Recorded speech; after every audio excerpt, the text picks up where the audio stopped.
반갑습니다.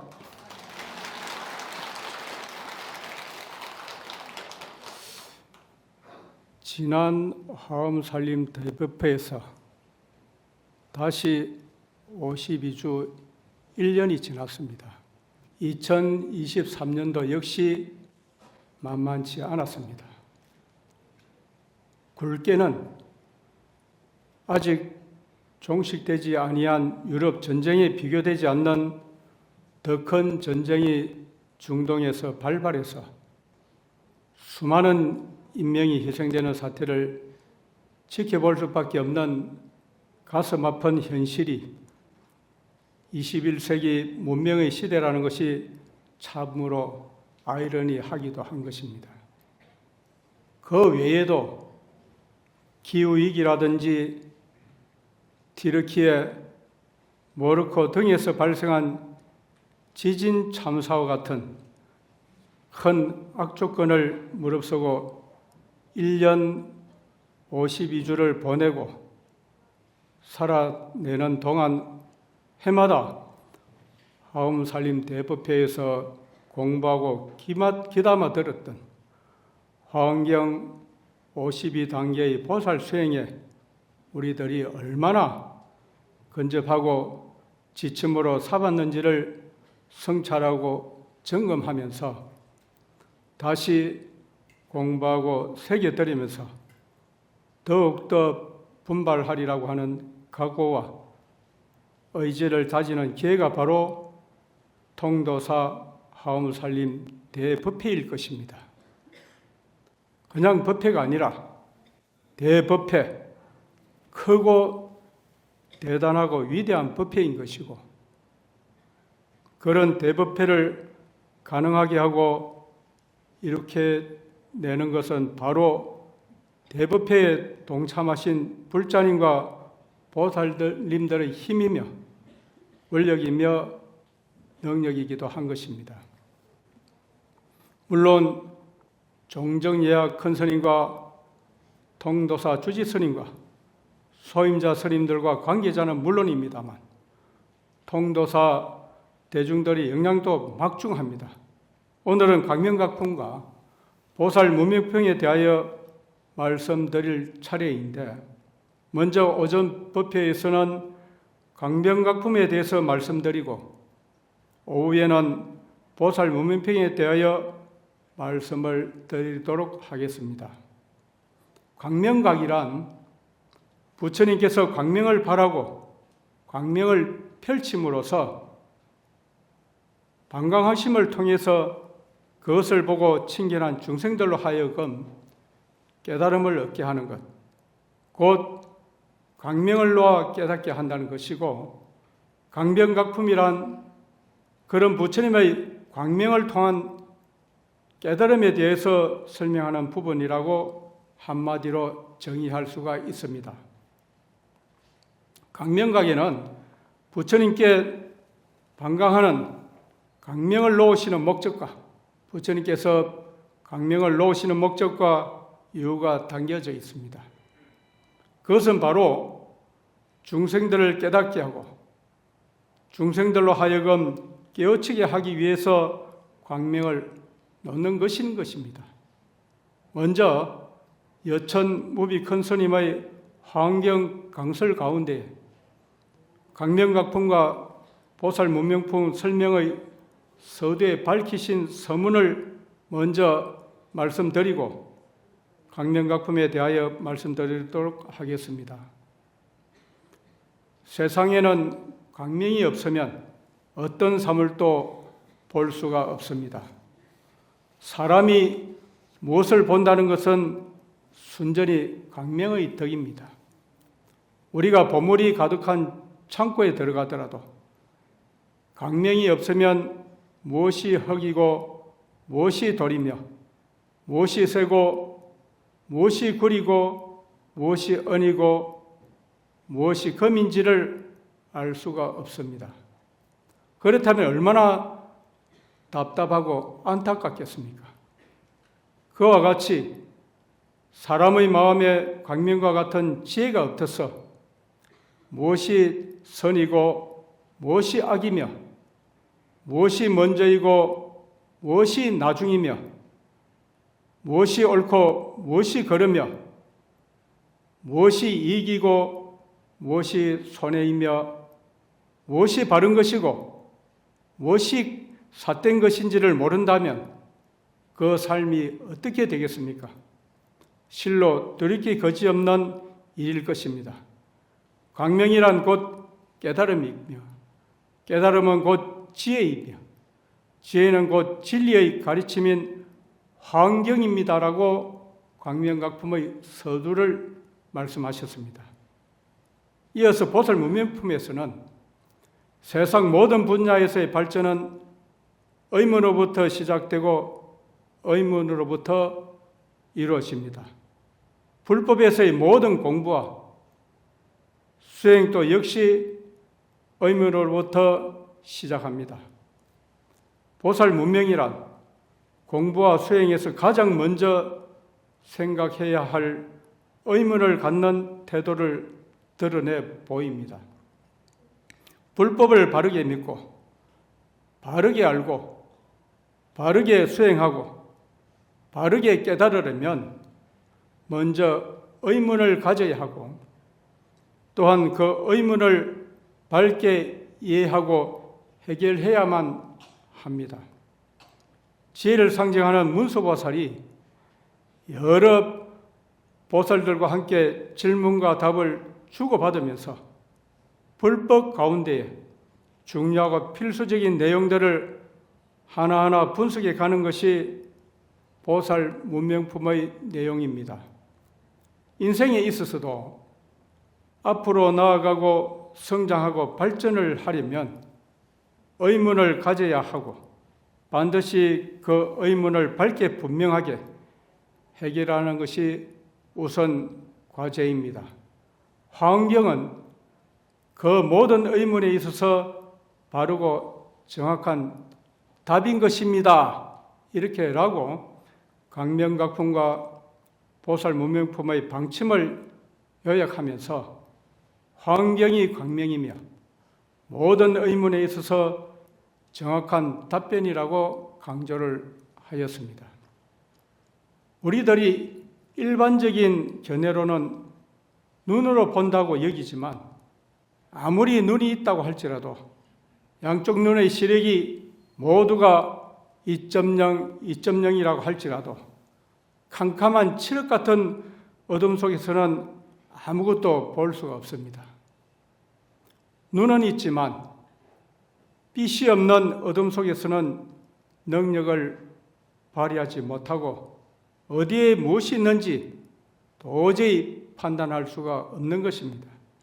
가수 송창식이 빛이 없는 어둠 속에서도 찾을 수 있는 우리가 연연이라는 노래를 불렀습니다만 그나마 음성으로 상대방을 확인할 수는 있습니다만 소리 없는 사물은 도대체 어디 있는지 무엇인지 도저히 분간할 수가 없는 것입니다. 마찬가지로 아무리 마음이 있다고 할지라도 우리들이 캄캄한 삼독심, 탐욕과 성냄과 어리석음으로 가득하다면 그것은 어두운 마음이고 무명인 것입니다. 광명이 없는 마음이기에 무명이고 무명심인 것입니다. 이런 삼독심으로는 도저히 제대로 살아갈 수가 없고 깨달을 수가 없다는 것입니다. 어둠을 광명으로 물리치고 해결해야만 모든 사물을 눈으로 보고 온전히 확인할 수 있는 것과 같이 탐욕을 지적, 만족할 줄 아는 마음, 지금 소유하고 있는 것만으로도 충분하다고 여기는 마음으로 성냄을 인욕으로 어리석음을 지혜로 전환하고 해결해야만 진여의 광명을 회복하고 깨달음을 정득할 수 있는 것입니다. 부처님의 정각은 참으로 위대하고 수성한 것입니다. 위대하고 수성함을 광명으로 표현한 것이 광명각품의 내용인 것이죠. 광명각품에서 부처님은 두 발바닥으로 백억의 광명, 표현하기를 양종륜 광명을 놓아서 삼천대천세계에 있는 각가지의 차별한 현상을 비추게 됩니다. 부처님께서 두 발바닥으로부터 백억 광명을 놓았다는 그 말씀은 믿음을 표현한 것입니다. 발바닥은 행의 근본이 되면서 우리들의 몸은 발바닥을 말미암아서 머물 수가 있는 것과 같듯이 믿음을 통해서 이해와 실천과 성취가 성립됨을 밝혔다는 것입니다. 문수보살은 지혜의 광명으로 평등한 이치를 비추니까 몸의 광명과 지혜의 광명이 합하여 하나가 되고 그에 따라서 진리와 현상이 함께 어우러지는 이치를 깨닫게 되는 것입니다. 광명각품이란 열애가 10가지의 믿음 가운데서 종륜으로부터 광명을 놓아서 시방세계를 비추시는데 처음에는 삼천대천세계를 비추시다가 다음에는 사주와 천리상과 욕계 6천과 색계 18천까지 열애의 광명이 다다르고 더 나아가서는 불가설 법계와 허공계까지 비추고 모든 세계과 법신과 지신과 원행이 다르지 않음을 요달하게 하는 것으로서 그리하여 이름을 광명각품, 광명으로 깨닫게 하는 품이라고 말씀하는 것입니다. 칠품이 되는 열의 명어품이 그대로 불신이라면 팔품에 해당되는 사성제품은 불국이 되는 것이고 오늘 살펴보는 구품인 광명각품에서는 자심의 지혜의 경지가 온 우주에 두루하다는 것을 믿게 되는 것을 표현하는 것입니다. 다시 말씀을 드리면 일체처가 부동지불이고 일체처가 문수사립고 일체처가 각수, 재수, 보수, 공덕수, 목수, 정진수, 법수, 지수, 현수 등 십수 보살이라고 하는 것으로 문수보살은 곧 자신묘리의 지혜이고 나머지 구수의 보살들은 행이라는 것을 표현한 말씀입니다. 그리하여 십수보살은 곧 10가지 색으로서 10색의 세계의 소견법을 밝히는 것이 광명각품의 내용인 것입니다.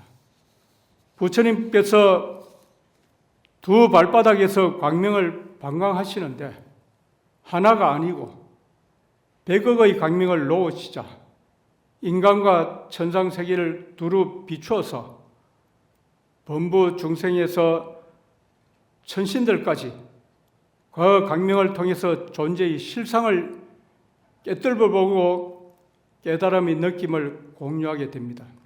이것을 목격한 일체처의 수많은 문수보살들이 부처님 계신 곳에서 지혜의 광명을 빛내면서 10개의 개송으로 찬탄하게 되는데 그 첫 번째 개송은 약유견 정각하여 만약 어떤 사람이 정각을 보면서 부처님을 보면서 해탈이 제루하고 해탈하여 모든 번뇌를 떠나고 불착 일체세하면 온갖 세상에 집착하지 않는 것으로만 본다면 피비정도안인이라고 하는 말씀처럼 온갖 세상에서 집착하지 않는 것으로만 본다면 그는 도안을 깨달음의 안목을 정당한 것이 아니라고 이렇게 표현을 하였습니다. 정각은 부처님이죠. 부처님께서는 해탈을 해서 모든 번뇌를 벗어나셨지만 오직 중생을 구제하기 위해서 중생과 중생이 있는 세간에 집착을 합니다. 중생을 위한 집착으로 그 수준과 레벨이 다른 집착이기는 합니다만, 그렇지만 중생이 있는 한 부처님의 중생을 향한 집착은 이어지고 계속됩니다. 그러므로 정각인 부처님께서 모든 세간에 집착하지 않는다고 보고 판단하는 사람이라면 그 사람이 깨달았다고 아무리 말한다고 할지라도 올바른 도안을 정득했다라고 할 수 없다는 것이 야규견 정각하여 해탈이 제로하고 불착 일체세하면 비비 정도안이라는 그 표현의 말씀을 하셨다는 것입니다. 그래서 우리가 있는 이 자리, 이 설법전 이 도량 내에도 부처님께서 함께 하시고 항상 우리들의 모든 소원하는 바 모든 마음들을 다 꿰뚫어 보고 계신다는 것을 여실히 증명할 수 있는 그런 내용이라는 것입니다. 그래서 이 강명각품 자체가 참으로 세상과 중생을 향해서 집착하고 관심을 기울이고 있기 때문에 부처님의 광명이 밖으로 세상과 중생을 향해서 집착하고 관심을 기울이고 있기에 부처님의 광명이 중생을 향하고 퍼져나가는 것이라고 할 수 있는 것입니다. 중생을 위하고 중생을 구제하려는 마음과 그 의지가 없다면 광명은 바깥이 아니라 부처님 자신의 내면을 향해서 퍼져나가고 밝히게 될 것이고, 만약 자신을 향하고 자신을 위하는 것에 그친다면 그것은 바른 깨달음도 아니고 결과적으로 부처님이라고 할 수 없다는 것입니다. 도안을 정득한다는 것은 깨달음의 눈, 부처님의 안목을 정득한다는 것으로서 중생을 있는 그대로 차별하지 않고 평등하게 보는 것을 말합니다. 부처님의 안목은 모든 존재를 편안하고 자유롭고 귀중하게 보고 있는 것에 있다는 것입니다. 우리는 누구는 더 예쁘고 누구는 좀 멀리하고 싶고 누구는 더 가까이 하고 싶은 그런 분별심으로 늘 마음이 한결같지 못한 것입니다. 하지만 부처님께서는 차별하는 생각이 전혀 없으시다는 것이죠. 바로 집착한다거나 우리가 이 세상의 부처님의 안목은 모든 존재를 편안하게 하고 자유롭고 귀중하게 보는 것에 있다는 것입니다. 집착한다거나 집착하지 않는다는 것은 바로 차별심에서 비롯되는 것이니 부처님의 안목, 도안과는 반대되는 것입니다. 일체처의 문수사리보살은 계속해서 부처님을 찬탄하고 부처님을 칭송하는 개송을 설명하면서 부처님을 성지자, 나누자, 대명칭, 부처님의 지위를 난사이 등으로 요약하고 정리를 합니다. 성지자라는 이 말씀은 수승할 성, 뛰어날 성, 지혜로울지, 훌륭하고 뛰어난 지혜를 갖추셨다는 것입니다. 성지는 뛰어난 지혜, 훌륭한 지혜는 어떤 경계와 어떤 상황에서도 추워도 흔들림이 없다고 해서 일러서 부동지라고 하고, 부동지를 갖추셨다고 해서 부동지열애라고도 합니다. 육조 해능스님은 하기자성 본무동료라고, 어떻게 나의 자성이 본래가 동료가 없다는 것을 기대하겠는가라고 이렇게 표현을 하였습니다. 그러니까 부동성, 동요하지 않는 본성으로 자신도 보고 세계도 보고 중생도 보는 것이야말로 수승하고 훌륭한 제2위상이라고 할 수 있는 것입니다. 그리고 나누자라는 이 말씀은 어려울 난, 힘들 난, 만날 우, 좀처럼 만날 수 없는 분이 바로 부처님이라는 것입니다. 인생 난덕이요 불법 난봉이라 사람의 몸으로 태어나기도 어렵습니다만 부처님의 법을 만난다는 것은 더욱더 힘들고 어려운 일입니다. 오늘 이 자리에 참여하려고 이렇게 마음을 내셨다가 이 자리에 부득이 오실 수 없는 분들도 있으실 겁니다. 그리고 인연이 닿지 아니하여서 아무리 좋은 곳이라고 말씀을 드려도 이 자리에 오려고 하는 마음을 가지지 않는 분들은 인생 난덕이요, 인신 난덕이요, 불법 난봉이라는 이 말씀이 여실히 그분들의 귀에는 도저히 통하지 않을 겁니다. 그게 무슨 이유겠습니까? 자기 견해 속에 꽉 갇혀 있기 때문에 그렇다는 것입니다. 받아들일 수 있는 마음, 이런 커다랗고 넓은 마음을 가져볼 수 있도록 하는 것이 하엄살림 대부패에서 말씀드리고자 하는 그 깊은 하엄 사상의 가르침이 들어있다는 것이죠. 부처와 중생, 이 평범한 환경에서 만나기 어렵다는 이치가 바로 신벌급 중생 시삼 무차별이라는 이 말씀처럼 마음과 부처와 중생의 이 셋이 차별이 없다는 사실을 깨닫는 것, 그것이 바로 마음과 부처와 중생 이 셋이 차별이 없다는 사실을 깨닫는 지점이 바로 나누자라는 것입니다.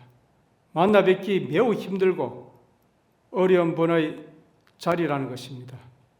그러니까 마음과 부처와 중생의 이 셋이 절대 평등해서 트럭만큼도 서로 다르거나 틀리는 부분이 없다는 이치를 깨닫는다는 것은 몹시 어렵다는 것입니다.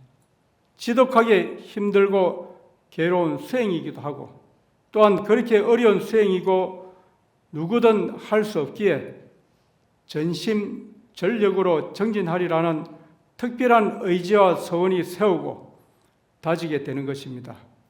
그래서 대명칭은 위대하고 대단한 명성과 칭호로서 곧 부처님을 일컫는 것이죠. 부처님의 대명칭, 크고 위대한 명호와 칭호는 발생 해양심, 해양하는 마음에서 나온다고 문수보사리보살은 찬탄을 합니다. 해양하는 마음은 위대한 지혜에서 나옵니다. 해양하는 마음을 내지 않는다면 온전한 불자라고 할 수가 없는 것이기도 합니다. 난사이는 생각하기 어려운 지혜를 말하는 것이죠. 곧 부처님의 지혜이기도 하고 자리인 것입니다. 부처님의 지혜에 오르기 위해서 부처님과 부처님의 법을 두 가지로 나누어 보거나 분리하지 않는 것이 전제되어야 한다는 것입니다. 불급법, 료평등, 인연, 불연전이라.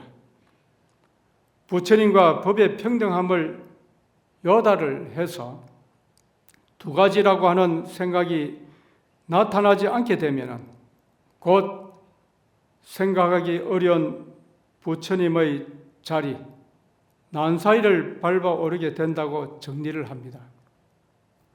부처님이 곧 법이고 법이 곧 부처님이라고 하는 것을 투철하고 뚫어보는 자리가 곧 난사이 부처님의 자리인 것입니다. 그래서 이것을 아울러서 금강경 일체 동감분, 일체 모든 존재가 한 마음과 한 몸이며 일심동체라고 하는 것을 설명하는 부분에서는 중생의 안목에서 부처님의 안목까지를 5단계의 안목으로 요약하고 정리하고 있습니다.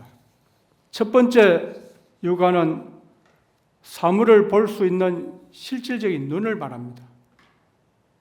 육안은 사물의 형태나 색깔, 빛깔, 멀고 가까운 원근은 구분할 수 있습니다만 두루 보지 못하는 제한적인 눈입니다. 우리가 앞을 보면 뒤를 보지 못하고 안을 보면 바깥을 볼 수 없습니다. 밝은 곳에서는 볼 수 있지만 어두운 곳에서는 전혀 볼 수 없는 매우 자유롭지 못한 눈입니다. 또한 육안은 평범한 중생들의 안목을 의미하기도 합니다. 평범한 중생의 안목이란 자기만 위한다든지 자신의 이익과 자신의 안락만을 추구하면서 어떤 상황과 어떤 경우에도 내 가족과 나의 집을 우선 먼저 생각하는 이기적인 안목이 바로 육안인 것입니다. 우리들이 이런 육안에서 벗어나야 되지 않겠습니까? 두 번째 천하는 육안으로는 볼 수 없는 먼 곳이거나 미세한 사물까지도 꿰뚫어 보는 신통한 눈을 말합니다. 천안을 갖추게 되면 보고 싶은 것은 전부 볼 수 있게 됩니다. 산하 석벽 무장해라. 높은 산도 깊은 강물도 바위와 절벽까지도 전부 볼 수 있게 됩니다. 가려져 있든지 거리가 멀든지 아무런 장애가 없이 가만히 앉아서 산하와 석벽을 꿰뚫고 다 볼 수 있는 것입니다. 이런 공간적인 시야뿐만 아니라 과거와 미래는 물론입니다만 지옥과 극락까지를 환하게 볼 수 있는 것이 천안입니다. 육신통 가운데에서 천안통을 정득하면 삼천대천세계를 마치 손바닥 안의 거울처럼 들여다 보게 되는 것을 말합니다. 천안은 평범한 안목을 벗어난 그런 수준과 레벨이 다른 뛰어나고 비범한 그런 안목을 가리키고 있습니다. 평범한 사람은 볼 수 없는 상을 보고 멀리 보고 미리 예측하는 뛰어난 안목을 말하는 것이기도 한 것입니다. 민족을 위해서 희생한 애국자도 천안의 안목을 갖춘 것이고 어려운 대한민국에서 산업의 역군으로 자수성가하면서 국가 발전의 원동력이 된 기업인들도 역시 천안의 안목이라도 할 것입니다. 그리고 연말 연시에 이름도 밝히지 않고 넉넉하지 못한 살림 형편에서도 어려운 이웃들에게 기부하고 보시하고 희사하면서 주의와 사의를 따뜻하게 온정을 베풀어 주시는 분들도 또한 천안의 안목을 지니신 분이라고 할 수 있는 것입니다. 그리고 또한 오늘 이 자리에 특별하게 세미터의 공사가 다망한 이 시점에서 원건 각지에서 통도사 화엄살림 대법회에 동참해서 이 자리를 빛내주시고 계시는 여러 불자님들과 보살님, 거사님들도 역시 천안의 안목을 갖추신 것입니다. 평범한 사람들이라면 할 수 없는 그러한 일들을 여러분들께서 몸소 이 자리에 함께 하시면서 실천하고 이행하고 계시기 때문에 여러분들도 역시 천안의 안목을 가지신 분이라고 말씀을 드릴 수 있는 것입니다. 세 번째 안목은 해안이라고 할 수 있는 것으로 신통한 천안보다 훨씬 더 중요한 것으로 만법의 현상 너머로 내재되어 있는 공적한 자리를 깨닫는 것입니다. 일체 개공과 재행무상의 도리를 정득해서 현상에 얽매이지 않고 집착에서 벗어난 눈을 말합니다. 예를 들자면 육신은 공하다는 것을 알면서도 육신은 육신대로 인정할 줄 아는 것이 바로 희한인 것입니다. 봄이면 온갖 꽃들이 활짝 피어나고 가을이 되면 낙엽이 단풍으로 곱게 물들었다가 낙엽으로 떨어지는 자연의 현상처럼 모든 것이 인연으로 이루어졌다가 인연이 닿으면 뿔뿔이 흩어진다는 사실을 여실하게 알고 인지하는 것이 희한이며 지혜로운 안목인 것입니다. 우리가 이제 내가 이렇게 나이가 들어서 어느 날 홀연히 내가 이 세상을 떠나게 되면 어찌 될까 걱정이 앞을 가려서 내가 할 일을 제대로 집중하지 못하는 그런 생각에서 벗어날 수 있는 지혜의 눈을 가지는 것이 희한이라고 할 수 있는 것이죠. 네 번째의 법안은 진리를 깨달은 진리를 정득한 눈이고 안목인 것입니다. 바로 연기법과 인과법을 깨닫고 연기법과 인과법을 정당한 것입니다. 인과와 연기는 불교를 대표하고 대변하는 진리이며 법인 것입니다.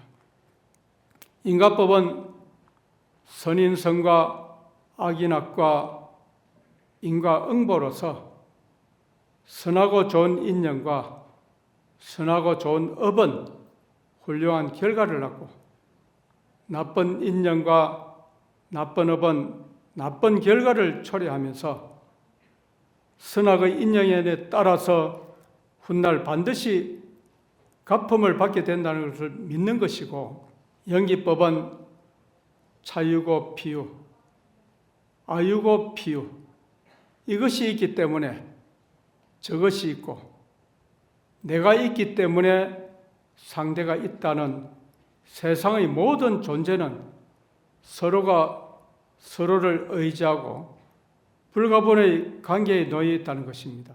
서로가 서로의 존재를 인정하고 서로가 서로의 존재를 존중하자는 것이 연기법의 취지가 된다는 것입니다. 나와 상반된 입장에서 서로를 적대시한다고 할지라도 상대가 없으면 어찌 보면 자동적으로 나 또한 없어지기 때문에 서로를 헐뜯고 서로를 부정하기보다는 서로가 서로를 인정하고 존중하는 연기법에 의기한 그러한 안목과 착하고 훌륭한 행동과 업으로서 좋은 공덕과 결과를 쌓고 좋은 공덕과 결과를 맺으려는 그 인과법에 충실한 법의 안목을 갖추는 것이 불교의 지향점일 것입니다. 마지막 다섯 번째 부처님의 안목인 불안은 부처님의 눈이고 부처님의 안목인 것입니다. 희양과 법안을 통해서 정득한 깨달음을 이제 중생에게 해양하는 차원이 불안이라는 것입니다. 부처님의 경지와 부처님의 안목에서는 모든 중생이 부처님입니다. 인불사상, 사람이 부처님이라고 하는 화엄경의 핵심이 바로 불안이라는 것입니다. 부처님의 안목, 부처님의 경지가 된다는 것이죠. 광명각품에서 부처님의 두 발바닥에서 나온 광명이 밖으로 중생에게로 온 세상과 우주를 향하고 펼쳐진다는 것은 깨달음의 실천과 깨달음의 방향과 깨달음의 목적을 제시하고 가리키고 있는 것입니다. 중생을 제도하기 위해서, 중생이 본래 부처임을 깨닫게 하기 위해서, 중생의 이익과 중생의 안락을 위해서 깨달음의 광명이 부처님으로부터 출발을 해서 밖으로 세상으로 우주로 펼쳐지고 빛내는 것입니다. 그래서 정각인 것입니다.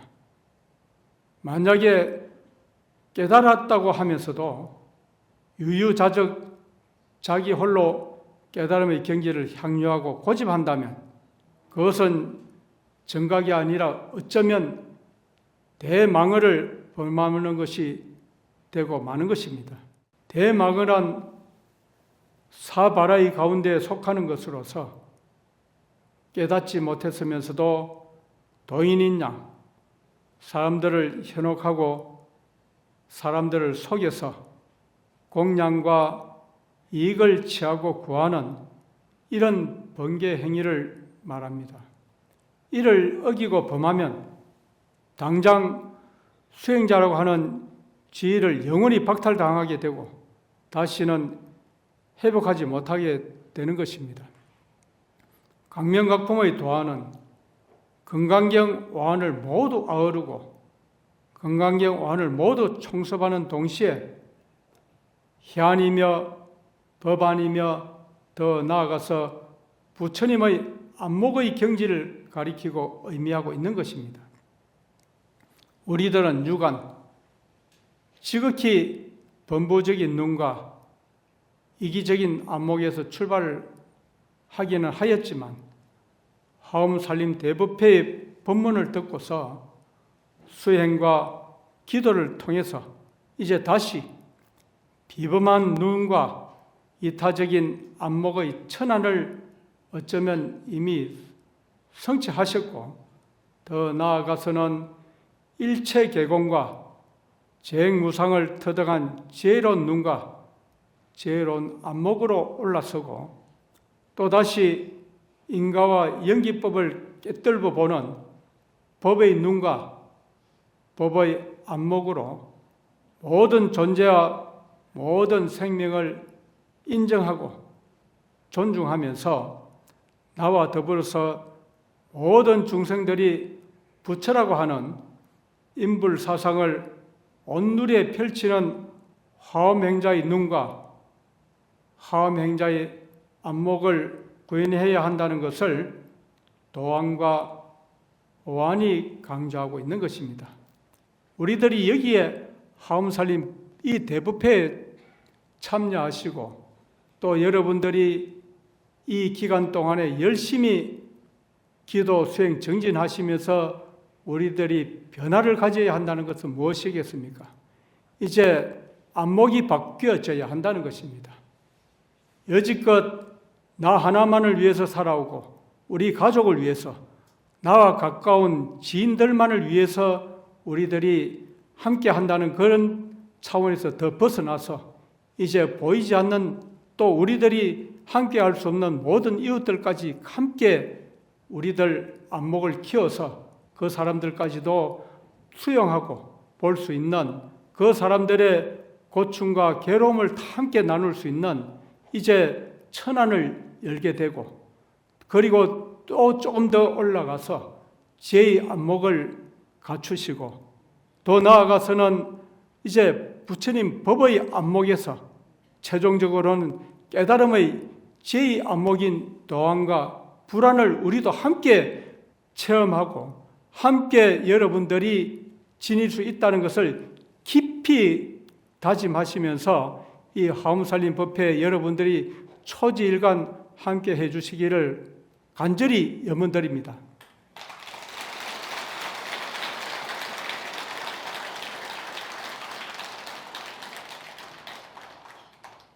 이제 우리들이 부처님의 자유의 강명을 통해서 단순하게 사물을 보기만 하는 눈, 지극히 중생적인 차원의 안목에서 탈피를 해서 나보다는 다른 사람의 사정과 형편을 먼저 살피고 다른 사람들을 우선하고 배려하고 도와주고 또 베풀어주는 해안과 법안은 물론입니다만 더 나아가서는 부처님의 안목까지 추구하고 갖춰가야 한다는 것입니다. 그러니까 각자의 시야와 각자의 지견을 끊임없이 확장하고 한없이 키우고 한없이 향상해야 한다는 것이 하엄살림 법회에서 여러분들에게 계속해서 말씀드리고자 하는 도안과 불안의 경지를 여러분들께서 직접 체험하시라는 가르침이 있다는 것입니다. 정각은 이 재루라. 정각인 부처님께서 모든 번뇌에서 벗어났다는 말씀이 정각 이 재루라고 합니다. 여일리, 그리고 모든 것을 아우를 때 재를 말하죠. 그리고 번뇌를 표현할 때 루라고 합니다. 정각 이 재루. 정각인 부처님께서는 모든 번뇌에서 벗어났다는 것. 우리 스스로가 정각 이 재루라고 할 수 있는 이 마음속에서 우러나오는 그 생각들이 여러분들 가슴 속에서 문득문득 이 재루라는 생각을 여러분들이 가지시게 된다면 나의 삶이 달라질 것이고 내가 살아가는 행동이 또 달라질 것이고 언어도 또한 달라질 것이고 삶의 질이 향상되고 나아진다는 것을 직접 체험하시게 될 것이라는 겁니다. 개인적인 욕심, 개인적인 번뇌가 첨무하다는 것 자체가 이 재료라는 것입니다. 사사로운 번뇌는 전혀 없습니다만 중생을 위하고 중생을 향하고 중생을 제도하려고 하는 그 일념에서 끝없이 번민하고 고뇌하고 고민하기에 그것을 가리켜 모든 세간의 중생들에게 집착한다는 것입니다. 우리들 보살님, 거사님, 모든 불자님들도 본인의 문제에서는 특별히 챙길 것이 없다고 하지만 내 주변에 있는 도반들, 가까이는 나의 가족, 누군가 아직까지 부족한 이런 것이 있으면 안타깝기 그지없지 않습니까? 그 마음이 곧 이와 같다는 것입니다. 그런데 그 생각들을 더 넓혀보라는 이 말씀이 여기에 들어있는 것이 아니겠습니까? 우리들에게 오늘 화엄살림 대법회의 대중과 청중들에게 무엇을 위해서 살아가야 할 것인가? 과연 누구를 위해서 살아가야 할 것인가에 대하여 불자와 보살로서의 삶과 그러한 방향과 철학을 명시하는 부분으로 받아들여야 한다는 것입니다. 혹자는 물론 돈을 위해서 살아가기도 하고 혹은 명예와 권력을 위해서 살아가는 사람도 있습니다. 가족이나 사랑하는 사람들을 위해서 희생하고 있는 것을 무엇보다도 삶의 보람으로 삼기도 하고 있습니다. 이제 광명으로 중생을 깨달음으로 인도하고 깨달음으로 제도하는 부처님의 일거수일투족은 오로지 순전히 중생들을 위하고 중생들의 이익과 안락을 위하고 중생 제도를 위하는 삶으로 초지일관하시는 것을 본받고 따르고 계승을 해서 우리도 역시 중생을 위하고 중생의 이익과 중생의 안락을 위하고 중생을 부처로 섬기고 존중하는 삶을 살아가야 한다는 것을 강명각품에서는 표현하고 있는 것입니다. 부처님은 깨달으려고 오신 분이 아닙니다. 깨닫는 것을 보여주시려고 오신 분도 아니라는 것입니다. 부처님께서 이 사바세계에 출현하신 목적은 깨달음을 통해서 깨달음을 보여줌으로써 어리석은 중생들을 제도하고 중생들에게 올바로 나아갈 방향과 올바로 살아갈 이상을 실현하는 그 목적으로 이 사바세계에 출현하신 것입니다. 여러분들께서 이 자리에 함께 하시는 것들도 여러분들이 살아가고 있는 모든 집이나 이웃이나 가정이나 직장 모든 곳에서도 여러분들이 가지고 있는 좋은 생각, 좋은 부처님 말씀 이러한 것들을 여러 사람들에게 일깨워 주시기 위해서 여러분들이 이 자리에서 함께하고 계시다는 것입니다. 여러분들도 부처님과 다를 바 없는 하나의 불치견을 모두 다 갖추고 계신 분들이기 때문이라는 것입니다.